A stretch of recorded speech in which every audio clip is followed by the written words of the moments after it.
এটাই হচ্ছে জম্বুদ্বীপ। দ্বীপটার আয়তন হচ্ছে 19,000 হেক্টর। 1 হেক্টর জমি সমান 7.5 বিঘে জায়গা। অর্থাৎ বিশাল এই দ্বীপ পুরোটাই বঙ্গোপসাগরের ওপরে অবস্থিত। এই দ্বীপে একটা সময় ওঠা নামা কারবার বসতি সবই ছিল। এখন কেন সরকার নো ম্যানস ল্যান্ড করে দিয়েছে? কি কি কারণ দর্শিয়েছে? ওদেরকে কোথায় কোথায় পুনর্বাসন করেছে। খিদিরপুর থেকে যেসব জাহাজগুলো আসে সেটা হচ্ছে জম্মুর অপোজিট সাইড দিয়ে চলাচল করে। এই সাইড দিয়ে চলতে পারে না, জল কম বলে। আর ওই যে ম্যানগ্রোভ গাছগুলো দেখছেন না, ওগুলো কোনো এক প্রকার গাছ নিয়ে ম্যানগ্রোভ গাছ হয় না।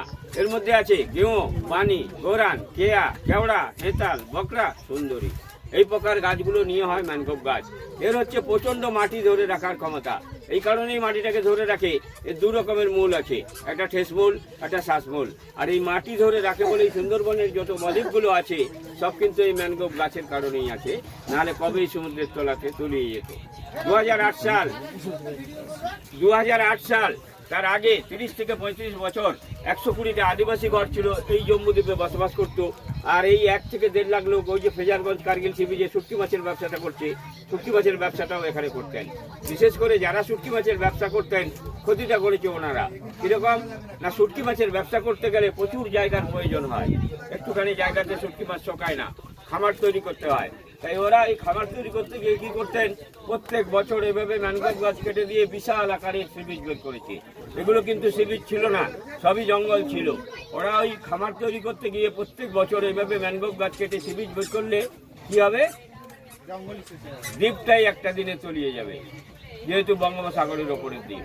আর এই দ্বীপ তলিয়ে গেলে সরকারের তো কিছু যায় আসে না, কারণ এখানে কোনো চাষযোগ্য জমি নেই, স্কুল নেই, হসপিটাল নেই, মানুষজন বাস করে না, সেবকারী ব্যবসা করার থাকে। তাহলে ব্যবসা করতে গিয়ে যদি দ্বীপটাই তলিয়ে যায়, পক্ষান্তরে সরকারের একটা বিশাল ক্ষতি হয়ে যাবে।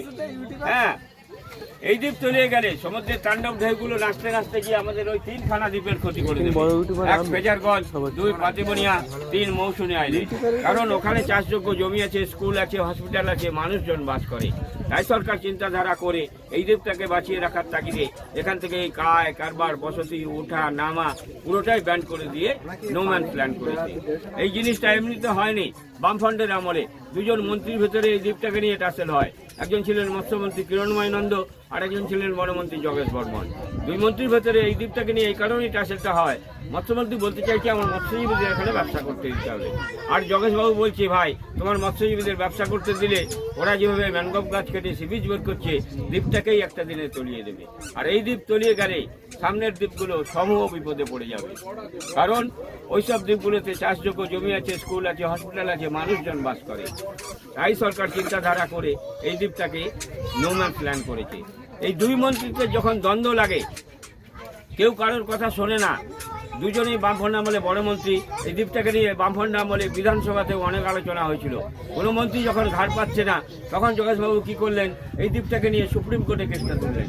সুপ্রিম কোর্ট থেকে জজ সাহেবের রায়ে পুরো দ্বীপটার উপরে 144 ধারা জারি করে এই নামা ওঠা কারবার বসতি পুরোটাই ব্যান করে দিয়ে নো ম্যানস ল্যান্ড করেছে। আরও একটা কারণ দর্শিয়েছিলেন যোগেশবাবু, যার জজ সাহেব দ্রুত রায় দিয়েছেন। যারা এখানে শুটকি মাছের ব্যবসাটা করতেন, ওরা কি করতেন, সরকারকে ট্যাক্স ফাঁকি দিয়ে বিনা ট্যাক্সে বিনা শুল্কে এখান থেকে ট্রলার বোঝাই করে শুটকি মাছ পাচার করতেন বাংলাদেশে। বাংলাদেশটা তো বিদেশি সাহায্যের ওপরেই চলে, তাহলে ওখান থেকে আবারও বিদেশি জিনিসপত্র এনে এই জম্বুদ্বীপ থেকে ট্রলার বোঝাই করে আমাদের মিনি শহর কাকদ্বীপে স্মাগলিং হতো। স্মাগলিংয়ের একটা স্বর্গরাজ্য হয়েও গড়ে উঠেছিল। এই কারণে 30-35 বছর আগে প্রশাসনের এতটা জোর ছিল না। এখন যেরকম কেন্দ্র রাজ্য যৌথ প্রকল্পে সমস্ত সুন্দরবনের বদ্বীপগুলোতে পাহারা দেওয়া হয়, শুধু জম্বুদ্বীপ নয়। এখানে ফরেস্ট অফিস আছে, ওই যে লঞ্চটা দেখছেন, এটা ফরেস্ট ডিপার্টমেন্টের বকখালি রেঞ্জের আওতায়। এখানে পাকার অফিস আছে, শুধু অফিস নেই, অফিসে সিসি ক্যামেরা বন্ধ লাগানো আছে। আর ওরা ওই যে রক্ষণাবেক্ষণ করে ওই লঞ্চটা। আমার ফেজারগঞ্জ কোস্টাল থানা 2খানা স্পিড বোট বাঁধা আছে উপর জেটিতে, আপনারা গাড়ি দেখতে পাবেন। ওরা পার ডে পেট্রোলিং করে, ওরা পাহাড় দেয়। ইন্ডিয়ান কোস্টালের ওভারক্রাফট, যেটা ডাঙাও চলে জলেও চলে। হ্যাঁ, গতকালই এই সি বিচের উপরে বসে পাহারা দিচ্ছিল। হ্যাঁ, ওটা ফেজারগঞ্জে ওদের অফিস আছে। তাহলে জজ সাহেবের রায়ে পুরো দ্বীপটার ওপরে এইভাবে 144 ধারা জারি করে এই যে নামা ওঠা কায় কারবার বসতি পুরোটাই ব্যান করে দিলে কি হবে? ডক্টর আম্বেদকরের লেখা সংবিধানে ভারতবর্ষ চলে। কারোর আয় ইনকাম বন্ধ করতে পারবেন না, কাউকে বাস্তুচ্যুতও করতে পারবেন না, তাদেরকে পুনর্বাসন করতে হবে। তাই পুনর্বাসন করতে গিয়ে কি করলেন না, ওই যে 120টা আদিবাসী ঘর ছিল, ওরা যে এখানে মাছকাংড়া ধরতো, জঙ্গলে বসবাস করতো, ওদেরকে সাগর দ্বীপ, যেখানে কপিলমুনির মন্দির আছে, গঙ্গাসাগর মেলা হয়, ওখানে রেস্টুরেন্ট জায়গার উপরে 120টা ঘর বানিয়ে ওদেরকে মৎস্যজীবী কার্ড দেওয়া হয়েছে। ওরা এসে এখানে মাছকাংড়া ধরতে পারবে, কিন্তু কোনো প্রকার বসতি করতে পারবে না এই শর্তে। আর এই যে 1 থেকে 1.5 লাখ লোক যারা এখানে শুটকি মাছের ব্যবসাটা করতেন, ওদেরকে ওই যে ফ্রেজারগঞ্জ কার্গিল সি বিচ দেখালাম, ওই 1 থেকে 1.5 লাখ লোককে ওখানেই পুনর্বাসন দেওয়া হয়েছে। এই কারণেই দেওয়া হয়েছে, সামনেই ফ্রেজারগঞ্জ কোস্টাল থানা, ইন্ডিয়ান কোস্টগার্ডের অফিসটাও ফ্রেজারগঞ্জে, আর বকখালি ফরেস্ট রেঞ্জ অফিসটাও ফ্রেজারগঞ্জের ভেতরে। ওরা ওখান থেকে আর ট্রলার বোঝাই করে শুটকি মাছ বাংলাদেশ পাচার করতে পারবে না, আর বাংলাদেশ থেকে বিদেশি জিনিসপত্র এনে স্মাগলিংও করতে পারবে না। তাহলে প্রথম পয়েন্টটাই আপনাদের বললাম যে এই দ্বীপের আয়তন কত, এখানে কেন ওঠা নামা কারবার বসতি পুরোটাই বন্ধ, এদেরকে কোথায় কোথায় পুনর্বাসন করলো। এবার বলছি এই দ্বীপটার উপরে কি কি পশু পাখি আছে। এই যে একটাও পাখি আপনারা সিবিজি রোগটা দেখতে পাচ্ছেন না, পাখিগুলো সমস্ত ছড়িয়ে গেছে যেহেতু জল নেমে গেছে। হ্যাঁ, কয়েক হাজার পরিযায়ী পাখি এখানে আসে। পাখির মধ্যে যেরকম সাইবেরিয়ান শ্রীগাল, শ্রী ডাক, অন্যান্য প্রজাতির প্রচুর পাখি এখানে বিদেশি পাখি আসে। এই কারণেই আসে, নির্জন দ্বীপ বলে কেউ ওঠানামা করে না। আর ওই যে জঙ্গলটা দেখছেন, প্রচুর বিষধর সাপ আছে। সাপের মধ্যে যেরকম কেউটে, শ্রীগাল আছে, বাঁদর আছে, বনবিড়াল আছে, অন্যান্য জীবজন্তু যেগুলো জঙ্গলে থাকে সেগুলো আছে। আর কি আছে না, ওই যে আদিবাসীরা এখানে থাকতেন, ওরা এখানে মাছকাংড়া ধরার সঙ্গে সঙ্গে যেহেতু জঙ্গলে বসবাস করতেন, সাইড বিজনেস হিসাবে প্রচুর পরিমাণে শুয়োর প্রতিপালন করতেন। এই শুয়োরগুলোকে বন্য পশু হিসাবে গণ্য করে ফরেস্ট ডিপার্টমেন্ট নিয়ে যেতে দেয়নি। প্রচুর পরিমাণে শুয়োর এখানে আছে। আর কি আছে, হরিণ আছে। এই যে এত বড় বঙ্গোপসাগরটা আপনারা পাড়ি দিয়ে আসলেন, এটা তো হরিণ পারাপার করতে পারে না। এত বড় জল হরিণের পক্ষে পাড়ি দেওয়া সম্ভব নয়। তবে হরিণ জল পারাপার করতে পারে কিরকম না, সুন্দরবনের ছোট ছোট খাড়িগুলোতে এপারে জঙ্গল ওপারে জঙ্গল এপার ওপার করতে পারে, কিন্তু এত বড় বঙ্গোপসাগর হরিণ পাড়ি দিতে পারে না, সম্ভব নয়। ওই যে ফরেস্ট ডিপার্টমেন্টের লঞ্চটা দেখছেন, ওই লঞ্চে করে 4 বছর আগে 40টা হরিণ এনে এখানে ছাড়া হয়েছে। তারও প্রজনন শুরু হয়ে গেছে, প্রচুর পরিমাণে এখানে হরিণও আছে। এখানে বাঘ, কুমির, অন্যান্য জীবজন্তু কিছুই নেই। হ্যাঁ, এবার বলছি আশপাশের নদী নালা দ্বীপগুলো। ইতিপূর্বে বলেছি যে খাড়িটা দিয়ে আপনারা আসলেন, ওটার নাম হচ্ছে এডওয়ার্ড ক্রিক, তার পাশেই হচ্ছে পাতিবনিয়া দ্বীপ, আর এই সোজা মৌসুমী দ্বীপ। হ্যাঁ, এই যে ওপারে পাতিবনিয়া, এপারে মৌসুমী, মাঝখান দিয়ে একটা নদী বয়ে গেছে, নদীটার নাম হচ্ছে চেনাই। ওই চেনাই নদী পের হয়ে মৌসুমী দ্বীপ যেতে হয়। নামখানার উপরে পুরোটাই চেনাই নদী দিয়ে এসে বঙ্গোপসাগরে মিশেছে।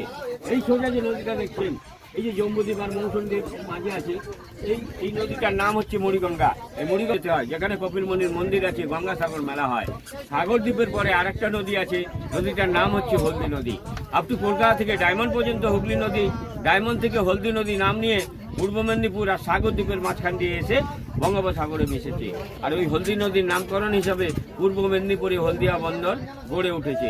তাহলে আশপাশে নদী নালা দ্বীপ যেখানে যা কিছু ছিল সেটাও আপনাদের বললাম। এবার বলছি 2008 সালের আগে এখানে নামানো হতো কিরকম না, ওই যে 120টা আদিবাসী ঘর ছিল, ওরা যে এখানে বসবাস করতো, মাছকাংড়া ধরতো, আর ওই যে 1 থেকে 1.5 লাখ লোক যারা শুটকি মাছের ব্যবসাটা করতেন, ওদের সব বাজারের রাস্তা আপনারা যেখান থেকে উঠলেন আমাদের ওই দিক থেকে, ওদের বাজারের রাস্তা, ওদের আত্মীয় স্বজনরা আসতো, শুটকি মাছের পাইকাররা আসতো, আপনাদের মতন টুরিস্ট পার্টিরা আসতো। তখন কিন্তু ফেরি সার্ভিস চালানো হতো, ওপার থেকেও লোকজন আসতো, এপার থেকেও লোকজন যেত। তাই ফেরি সার্ভিস চালাতে গিয়ে কী হলো, ওখানে যেরকম জেটিতে জুতো পায়ে দিয়ে লঞ্চে উঠলেন, এখানে তো জেটি নেই, জেটি হবেও না। কেন হবে না, কি কারণ?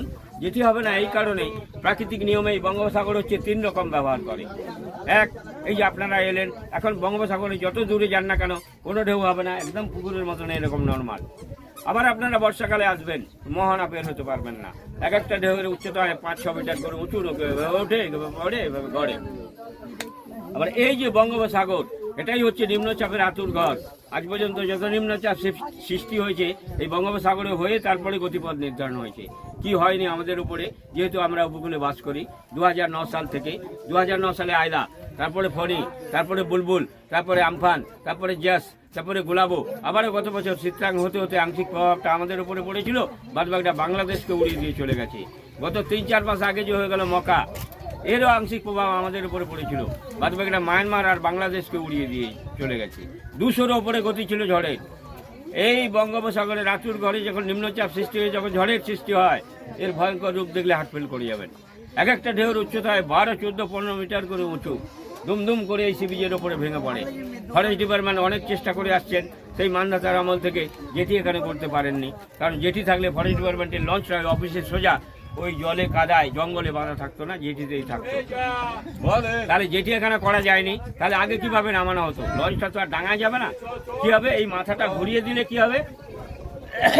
জলে কাদায় হড়ে এইভাবে নামতে হতো। এখানে যারা জীবিকার তাগিদে থাকতো ওরা নামতো। আপনাদের মতো টুরিস্ট পার্টিরা যারা আসতো তারা বয়স্ক লোকরা নামতে পারতো না, বাচ্চা কাচ্চারা নামতে পারতো না। কিছু ইয়ং ছেলে মেয়েরা আসতো, তারা কিন্তু নেমে যেত। নেমে গেলে তো হবে না, ইয়ং ছেলে মেয়ের প্রতি ভরসা করা যায় না। কারণ কোথায় গিয়ে যদি জঙ্গলে থেকে যায় তাহলে আমাদের জেল খাটতে খাটতে দিনটাও যাবে, ভোটটাও সিজ করে দেবে। তাই ওদেরকে সঙ্গে নিয়ে ওদেরকে ঘুরিয়ে আবার লঞ্চে তোলার দায়িত্ব ছিল। তাই ওরা যে নেমে যেত ওদের আবদার মতন কিছু সামুদ্রিক বস্তু, কিছু লাল কাঁকড়া, কিছু ঝিনুক, কিছু অমুক তমুক কুড়িয়ে দিয়ে একটা বকশিস পেতাম। তাই এখন তো আর নামানো হয় না স্যার। আমার যে এই 30 বছরের অভিজ্ঞতাটা ছিল সেটা সবিস্তারে আপনাদের কাছে বললাম।